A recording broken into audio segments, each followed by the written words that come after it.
PS Nenmara. എന്താണാവോ ഇദ്ദേഹത്തിന് വേണ്ടത്? കഴിഞ്ഞതൊക്കെ കഴിഞ്ഞു, ഒന്നും പേടിക്കണ്ട, തന്നെ ഞാൻ രക്ഷിക്കാം. എങ്ങനെ? പട്ടാപ്പകല് നടു റോട്ടിൽ വെച്ച് 100 കണക്കിന് സാക്ഷികളുടെ മുമ്പിൽ വെച്ച കുനിശ്ശേരി കുഞ്ഞു മുഹമ്മദിനെ അയാളുടെ അളിയൻ ഇസ്മായിൽ കുത്തിക്കൊന്നത്. പക്ഷെ ഇസ്മായിൽ ബുദ്ധിയുള്ളവനാ. കോസ്മോപൊളിറ്റൻ ക്ലബിൽ ചീട്ട് കളിച്ചുകൊണ്ടിരുന്ന എന്റെ അടുത്ത് നേരെ വന്ന് വിവരം പറഞ്ഞു. വലിയ കോളിളക്കം ഉണ്ടാക്കിയ കേസായിരുന്നു അത്. പക്ഷെ എന്തായി? ഇസ്മായിലിന്റെ രോമം തൊട്ടില്ല. കുറ്റം സമ്മതിക്കാൻ തന്നെ ആരാ പ്രേരിപ്പിച്ചത്?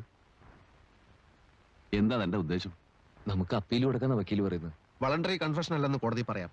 CRPC 374, 375 മെമ്മോ ഓഫ് അപ്പിയറൻസ് അടക്കം അപ്പീൽ ഫയൽ ചെയ്യാം. എന്നെ പുറത്തിറക്കാനാണോ? എന്താ വിശ്വാസമില്ലേ? വോളണ്ടറി കൺഫെഷൻ അല്ലെന്ന് നിങ്ങൾ എങ്ങനെയാ പ്രൂവ് ചെയ്യാൻ പോകുന്നത്? ഈ കേസ് എന്നേക്കുമായി അവസാനിച്ചു കഴിഞ്ഞു. ഇതിന് റീ ഓപ്പൺ ചെയ്യുന്ന പ്രശ്നമേ ഇല്ല. താനൊരു മാനസിക രോഗിയായിരുന്നു എന്നുള്ള ഗ്രൗണ്ടിലായിരിക്കും എന്റെ അപ്പീൽ. പ്രൂവ് ചെയ്യാൻ ബുദ്ധിമുട്ടായിരിക്കും. സാധിക്കുമെങ്കിൽ ഈ ജീവപര്യന്തം ഒരു വധശിക്ഷ